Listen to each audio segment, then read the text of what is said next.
Integration is simply the calculation of an integral. If we could recall in algebra, say an operation like addition, let's have an example. Let's say 2 plus 5. If we add this, we would get 7. So if we add this, we would result to a sum. And in differential calculus, when we differentiate, we get a derivative. And now in integral calculus, when we integrate, we get an integral. So just as in addition, we find the sum, and in differentiation, we find the derivative. So integration is just simply an operation to find the integral of some function. But before we go into details, let us first look at the two classifications of integrals. So, which are definite and indefinite integrals. So, we have definite and indefinite integrals. So, the main difference between the two are where definite integrals have limits. So, this have limits, and indefinite integrals has no limits. So let's have an example so that we can clearly see the difference between the two. So for instance, we have an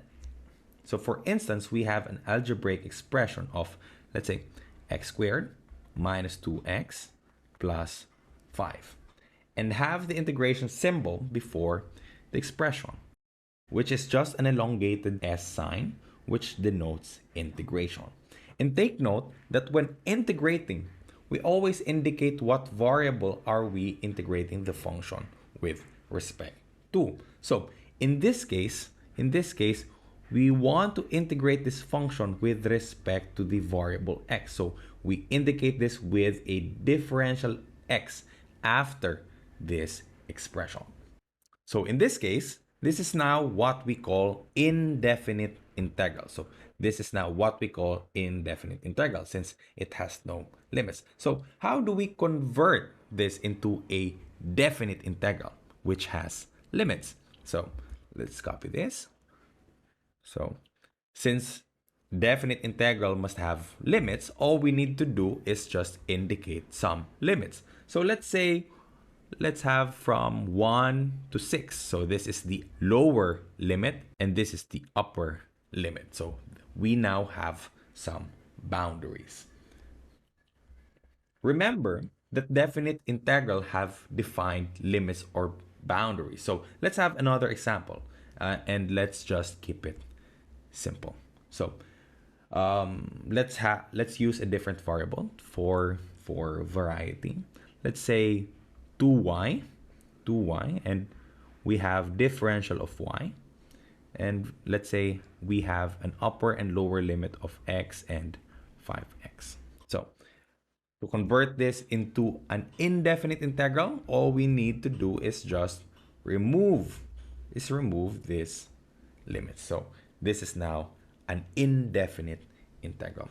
So we also have to take note that in definite integral, we would usually get a definite answer, where in indefinite integral, we would get a function of a given variable too. So to illustrate, let's have another example.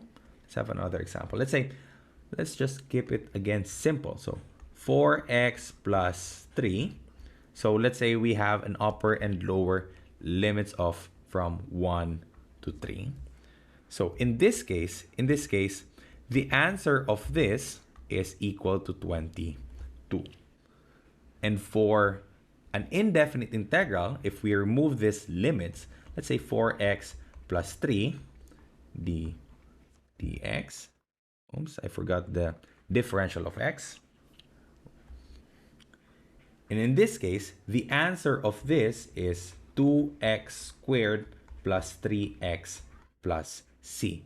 As you may have seen, the result between the two types of integrals are very are very different from one another.